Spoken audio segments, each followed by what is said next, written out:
शख्स हैं जो लगभग 15 सालों से यूपीएससी की तैयारी कर रहे स्टूडेंट्स को पढ़ाते आए हैं। इनफैक्ट ये हर साल अपने एक्सपेंसेस पर लगभग 20 बच्चों की यूपीएससी की पढ़ाई का खर्चा उठाते हैं। इनके मोटिवेशनल वीडियोस, पास्ट को समझकर हम प्रेजेंट को सुधार सकते हैं। बोलने का अलग अंदाज कि अवध वेरी टैलेंटेड और नॉलेज के कायल लाखों करोड़ों लोगों का फैन बेस इन्हें स्पेशल बनाता है। इस खास वीडियो में आइए मिलते हैं अवध ओझा सर से और जानते हैं कि कैसे शिक्षा ने इनका जीवन बदल डाला और कैसे शिक्षा के माध्यम से ये खुद बच्चों का जीवन बदल रहे हैं। अवध जी, आपको बहुत बहुत वेलकम है शिक्षा.com पर। एजुकेशन इंडस्ट्री में आप काम करते हैं, इस एजुकेशन का आपके जीवन पर क्या असर रहा? लाइफस्टाइल की अगर मैं बात करूं सबसे पहले, तो आपकी लाइफस्टाइल पे एजुकेशन ने क्या इम्पैक्ट किया है? नेल्सन मंडेला का आज ही मैं एक कोटेशन पढ़ रहा था कि अगर दुनिया को बदलने का कोई हथियार है तो वह है शिक्षा। तो लाइफस्टाइल में सबसे बड़ा फर्क ये पड़ा कि मुझे ये पता चला कि जीवन में किसी भी युद्ध को लड़ने के लिए शारीरिक और मानसिक ताकत चाहिए। तो वहां से शिक्षा की वजह से ध्यान और योग की शुरुआत हुई। कहा जाए कि टीनेज में आप अलग तरह के व्यक्तित्व होंगे, आज क्या आप पाते हैं कि आप किस तरह का व्यक्तित्व, कितना फर्क आया है दोनों अवध ओझा में? नहीं, टीनेज के अवध ओझा को जो लोग जानते हैं वो उससे मिलना नहीं चाहते। वो अवध ओझा एक ऐसा अवध ओझा है जो एक आम लड़का है कि सिगरेट पी रहा है, शराब पी रहा है, तो वो पढ़ने में कोई इंटरेस्ट नहीं है, उसके भी आदर्श हैं अंडरवर्ल्ड के डॉन्स वगैरह वगैरह, तो वो अवध ओझा है। फिर एक अवध ओझा जो इलाहाबाद पहुंचता है, इलाहाबाद यूनिवर्सिटी में पढ़ता है और दर्शन शास्त्र पढ़ता है और एच.एस. उपाध्याय सर की क्लास में पढ़ता है और फिर उसकी सोच का एक नया दायरा विकसित होता है। तो आज वो अवध ओझा है जो इलाहाबाद में पैदा हुआ। तो आपके इस एक्सपीरियंस से क्या आप ये कह सकते हैं कि एजुकेशन आपको सही ट्रैक पे या सही रेलवे की लाइन पे जो करियर बनाती है उस पर लेकर जाता है? बिल्कुल, एजुकेशन रेवोल्यूशनरी फोर्स है। शिक्षा का काम, अंबेडकर जी का बहुत फेमस स्टेटमेंट जो मेरे दिल में बसा हुआ है कि शिक्षा वो शेरनी का दूध है जो दहाड़ना सिखाता है। तो एजुकेशन तो शिक्षा व्यक्ति को मुक्त कर सकती है, निर्वाण दे सकती है। अब अगर मैं पर्टिकुलरली आपके एजुकेशन की बात करूं, आप लोगों को हिस्ट्री सिखाते हैं, आप लोगों को पढ़ना सिखाते हैं, आप लोगों को आगे बढ़ना सिखाते हैं, आप लोगों को भविष्य अपना संवारना सिखाते हैं। ये सब जो आप सिखाते हैं लोगों को, इसको खुद को सीखने में आपको क्या करना पड़ा, कितनी मेहनत करनी पड़ी? कि जैसे आपने कहा दर्शन शास्त्र आपने खूब पढ़ा, तो ऐसी क्या क्या आपने ज्ञान को अर्जित किया, किन किन साधनों से अर्जित किया कि आज आप इस मुकाम पे पहुंचे हैं कि आप लोगों को सिखा रहे हैं? संगत एक बहुत बड़ी भूमिका अदा करती है। तो जब मैं इलाहाबाद यूनिवर्सिटी पहुंचा तो जो सबसे पहला चेंज मेरे जीवन में आया वो थी संगत। मतलब पहले ही साल 26 लोग को मैंने देखा जिनका सिविल सर्विस में सिलेक्शन हुआ था। फिर सारे पढ़ने वाले लोग, सारे अच्छी सोच के लोग, अच्छे संस्कार के लोग। तो कुछ तो मैंने अपने सीनियरों से सीखा। फिर इलाहाबाद यूनिवर्सिटी का एटमॉस्फेयर इतना प्यारा था, यूनिवर्सिटी मेरा शिक्षा का केंद्र बन गई। फिर दर्शन शास्त्र ने मुझे अध्यात्म की तरफ मोड़ा। जब मुझे पता चला कि भारत विश्व गुरु क्यों था और क्यों बन सकता है और हम कहाँ कितनी सीमित दायरों पे बैठे हुए हैं, मन की असीम संभावनाएं हैं, तो फिर वहाँ से मैंने आध्यात्मिक राह भी पकड़ी और सबसे पहले मैं माँ निर्मला देवी जी के साथ रहा, वहाँ मैंने ध्यान शुरू किया। तो मैं ये मानता हूँ कि जो सोचने की सक्षमता है वो मेरी ओशो के साहित्य पढ़कर विकसित हुई। उसके बाद मैंने ऑटोबायोग्राफीज पढ़ने का मुझे बहुत शौक है। बायोग्राफी पढ़ने से मुझे एक सबसे बड़ी बात ये पता चली कि हर महान व्यक्ति की पृष्ठभूमि संघर्षों से भरी पड़ी थी। तो संगत, यूनिवर्सिटी, वहाँ के शिक्षक, अध्यात्म, साहित्य, इन सबका मिला जुला रूप रहा। इन सबका मिला जुला रूप अवध ओझा हैं, आज के अवध ओझा हैं, टीनेज के अवध ओझा, जिनके लिए डॉन भी आदर्श रहा करता था, उससे आगे बढ़कर आज के हैं। एक और बड़ा सवाल है कि आप जो है आईएएस बनाते हैं, आप पढ़ाते हैं ऐसे बच्चों को जो कि भविष्य में जाके आईएएस आईपीएस बनते हैं, अलाइड सर्विसेज में जाते हैं। क्या आपने कभी एक ख्वाब पाला? तैयारी मैंने की और तैयारी भी मेरी एक आकस्मिक घटना है। मेरी इलाहाबाद यूनिवर्सिटी में 64.3% आया। मैंने फर्स्ट क्लास से मैं ग्रेजुएट हुआ। तो मेरे एक मित्र हैं गोंडा से, पता नहीं अब दोस्ती या दुश्मनी जो भी कहें, लेकिन उन्होंने मुझे एक रात बैठ के बहुत समझाया कि अवध वेरी टैलेंटेड। हमको भी एहसास हो गया कि मैं बहुत टैलेंटेड हूँ। तो उनसे प्रभावित होकर मैंने अपने घर जाके कहा, सौभाग्य से मेरे माता पिताजी भी हैं, तो मैंने उनसे कहा कि यार मैं जो है आईएएस की कोचिंग करना चाहता हूँ। तो माता जी तो मेरी सदमे में आ गई, पिताजी के अच्छा जाओ कर लो। फिर मैं वाजीराम में आया, मैंने वहाँ एडमिशन लिया और वहाँ से मैंने पढ़ाई शुरू की और 2 मेंस मैंने लिखे, बाकी मेरा कोई सिलेक्शन नहीं। जो टीयर सी और डी कैटेगरी के शहर होते हैं, गोंडा जैसे शहर, आप जैसे बच्चे, अगर इन बच्चों को उन्हीं शहरों में पढ़ने का ऑप्शन मिलता है या फिर सीरियस स्टडीज़ करने का, फर्दर स्टडीज़ करने का ऑप्शन मिले, तो क्या लगता है कि आप जैसे लोगों के लिए जो मेंस तक पहुंचे, इंटरव्यू तक नहीं पहुंचे, क्या उन बच्चों के भविष्य और बेहतर संवर सकते हैं? बिल्कुल बिल्कुल बिल्कुल। अगर हमारे जो छोटे छोटे शहर हैं वहाँ भी शिक्षा की मूलभूत सुविधाएं बन जाएं, जैसे मैं अभी गोंडा गया था तो वहाँ पे मैंने देखा लाइब्रेरी कल्चर शुरू हो गया। घरों में पढ़ाई नहीं हो पाती। जैसे हम जब घर में रहते, परिवार, पड़ोसी और रिश्तेदार, इनके बिना हम रह नहीं सकते और इनके साथ हम रह नहीं सकते। इसी वजह से हमारे देश में शुरू से परंपरा रही बाहर भेजने की, कि आश्रम चले गए और बाहर चले गए, तो बाहर जाके ये जो फ्रिक्शन होता है परिवार, रिश्तेदार वगैरह का, ये बहुत कम हो जाता है। लेकिन जैसे अब लाइब्रेरी कल्चर, मैंने देखा कि लड़का सुबह उठ के लाइब्रेरी चला गया, तो ऐसी जो मूलभूत सुविधाएं शिक्षा को लेकर अगर सी और डी शहरों में डेवलप हो जाए तो बहुत सारे अवध ओझा तो फर्स्ट अटेम्प्ट में आईएएस बन जाएंगे। तो वो कौन से डिसीजन थी या फिर क्या सोच थी कि आपने सोचा कि now the path will be towards the educator role? हमारा एक दोस्त है मोहम्मद हुसैन, इलाहाबाद में, तो वो एक शगुन नाम की कोचिंग चलाते थे। तो उनका हिस्ट्री का टीचर भाग गया 5-6 क्लास पढ़ा के। उसने कहा पैसा और बढ़ाओ तब पढ़ाएंगे, क्योंकि लड़के उसको बड़ा लाइक करने लगे। तो उन्होंने शाम को मुझसे कहा अवध भाई ऐसी ऐसी बात होगी। हमने कहा हम पढ़ा दें। अरे बोले रहने दो, हम किसी और को व्यवस्था कर लें। मैंने कहा 2-3 दिन पढ़ा देते हैं।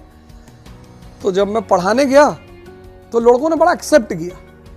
बस वहीं से इस लाइन की शुरुआत हुई। तो इलाहाबाद से निकल के दिल्ली का रुख कैसे किया आपने? 2005 इलाहाबाद में मैं शगुन में रहा, फिर इंसर्च में रहा।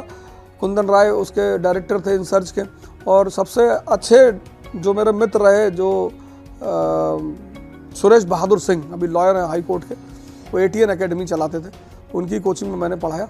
फिर 2005 में मैं दिल्ली आ गया। फिर मैंने अपनी खुद की कोचिंग खोली उष्मा हिंदी मीडियम में मुखर्जी नगर में, जो 2010 तक चली।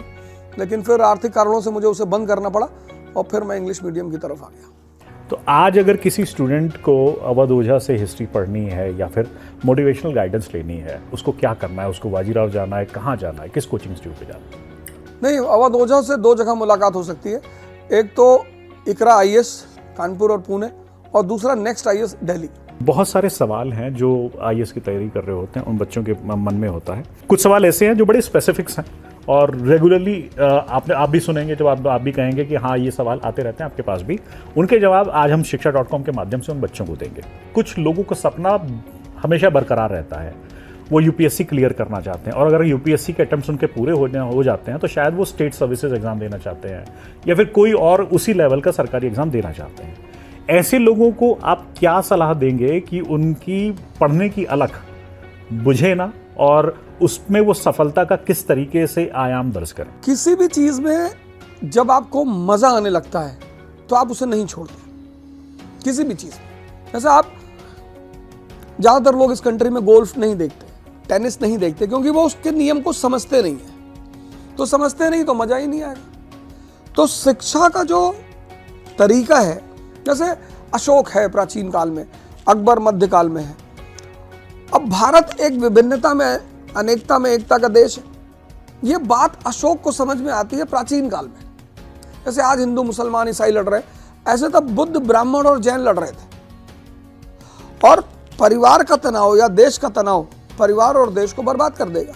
अशोक को यह बात समझ में आती है, तो वो धम्म की नीति का प्रतिपादन करता है, और उस नीति में वो कहता है सार वृद्धि।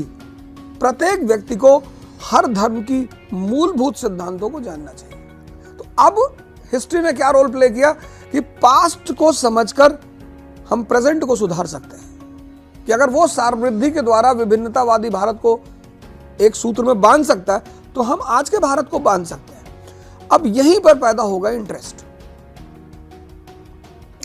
किसी भी व्यक्ति को अपनी अलग जगह रखने के लिए अपने विषय को रटना नहीं चाहिए, क्योंकि हर विषय आपको कुछ दिखाना चाहता है, आपको कुछ बताना चाहता है, कुछ ऐसा बताना चाहता है जो आपको व्यक्तिगत जीवन और प्रोफेशनल जीवन में काम आएगा। वो अप्रोच एजुकेशन का होना चाहिए। जैसे हमने देखा भारत में कि खासकर मैंने यूपी में देखा कि लोग रटने पर बहुत बल देते हैं। रटने से निराशा पैदा होती है। तो समझना, पहाड़ा सुनाओ। सुनाओ, हाँ। तो समझना कि यार ये इस सब्जेक्ट का उद्देश्य क्या है, ये हमें क्या समझाना चाहता है, समझना। दूसरी बात अलग जगाने की सबसे बड़ी बात यह है कि आप जो जाने उसे बांटें। धन और शिक्षा में सबसे मूलभूत फर्क यही है, धन बांटने से घटता है, शिक्षा बांटने से बढ़ती है। जब मैंने पढ़ाना शुरू किया तब मेरा नॉलेज लेवल डिफरेंट था और आज मेरा नॉलेज लेवल डिफरेंट है, क्योंकि पढ़ाने के लिए इतना पढ़ा हूं मैं, इतना सोचा हूं मैं। तो मुझे तब फील हुआ कि अगर मैं जो काम मैंने बाद में किया, अगर मैं तैयारी करते वक्त ही पढ़ाना शुरू कर देता तो शायद और विकास होता। तो पढ़ें, समझें और पढ़ाएं। क्या कभी दुख होता है कि अगर मैं इंटरव्यू क्लियर कर लेता, आज की अगर मैं आपकी उपलब्धियों को देखूं कि you are a successful motivational speaker, लोग आपको सुनना चाहते हैं, लोग आपकी डिमांड करते हैं, आपको क्या लगता है कि अगर वो हो जाता तो वो ज़्यादा बेहतर था या आज वाला ज़्यादा बेहतर है? दीपक जी, अगर आपने किसी लड़की को प्रपोज किया और उसने मना कर दिया तो वो आपको जिंदगी भर हॉन्ट करेगी। तो आपको हॉन्ट कर रही है आपकी वो लड़की? हाँ, तो वो लड़की जो है वो मुझे आज भी हॉन्ट करती है। अभी हम लोग वर्किंग प्रोफेशनल्स की बात कर रहे थे। एक और बड़ा इंपॉर्टेंट फैक्टर होता है अर्निंग्स। जब आप नौकरी करने लग जाते हो, आपकी जेब में पैसा आता है, उस पैसे से आप नौकरी का बलिदान नहीं करना चाहते, लेकिन साथ में आप एक उच्चतम श्रेणी की सर्विस में जाना चाहते हो। बड़ा मतलब ऐसी फाइन लाइन होती है जैसे तलवार की धार पे चलना। आप उस पैसे पे इम्पैक्ट भी नहीं करना चाहते और आप ये भी चाहते हैं कि आप समय देकर इस शिक्षा को पूरा करें। आप स्ट्रगल करते हैं कि सुबह पढ़ें या लेट नाइट पढ़ें, ऑफिस के कमिटमेंट्स आपको लेट नाइट भी जगा सकते हैं। ऐसे लोगों को आप क्या बोलना चाहेंगे कि वो उस तलवार की धार पे बैलेंस करके कैसे चलें? नहीं, जितने भी लोग अच्छी सेवाओं में हैं, मतलब IIT के थ्रू, IIM के थ्रू, उनके साथ एक प्लस पॉइंट होता है कि उनका बेस बहुत अच्छा होता है। क्योंकि IIT IIM का पढ़े लड़के का मतलब यह है कि आपका बेसिक्स बहुत अच्छा है। उस बेसिक्स अच्छे होने में बस IAS की पढ़ाई, जिनकी बेसिक्स अच्छी होती है उनके लिए 5 घंटे पर डे, और जिनकी बेसिक्स अच्छी नहीं होती है उनके लिए 8 घंटे per day for a year. तो मैं सोचता हूं कि जिनकी बेसिक्स अच्छी है, अगर वो किसी कोचिंग से ये गाइडलाइन ले लें कि हमें पर सब्जेक्ट में क्या करना है, क्योंकि वो उन्हें नहीं पता होता है। पढ़ना एक अलग चीज है, किसी चीज को किस तरह पढ़ना है। जैसे हम मॉडर्न इंडिया पढ़ेंगे तो मॉडर्न इंडिया पढ़ने के बाद हमारा क्या क्लियर होगा कि भारत राष्ट्र कैसे बना। अगर मॉडर्न इंडिया तैयार होने के बाद आप ये नहीं समझ पाए कि एक देश राष्ट्र कैसे बना, फिर आप नहीं पढ़ पाए। तो आपको इस चक्रव्यूह को तोड़ने के लिए एक कृष्ण की जरूरत पड़ेगी। तो मैं ऐसे प्रोफेशनलों को बोलूंगा कि अब तो बड़े सारे ऑफलाइन ऑप्शन है, तो वो ऑफलाइन ज्वाइन कर लें। और हर सब्जेक्ट का जो पहला क्लास होता है, दूसरा क्लास होता है, जिसमें टीचर ये बताता है। जैसे मैं वर्ल्ड हिस्ट्री पढ़ाता हूँ तो मैं बताता हूँ कि वर्ल्ड हिस्ट्री अगर आप समझ गए तो आप ये जान जाएंगे कि जातिवाद को कैसे हैंडल किया जाए, संप्रदायवाद को कैसे हैंडल किया जाए, राष्ट्र कैसे बनते हैं। एक बार अप्रोच अगर स्मार्ट माइंड को पता चल जाए तो फिर वो अपने हिसाब से मेहनत कर ले।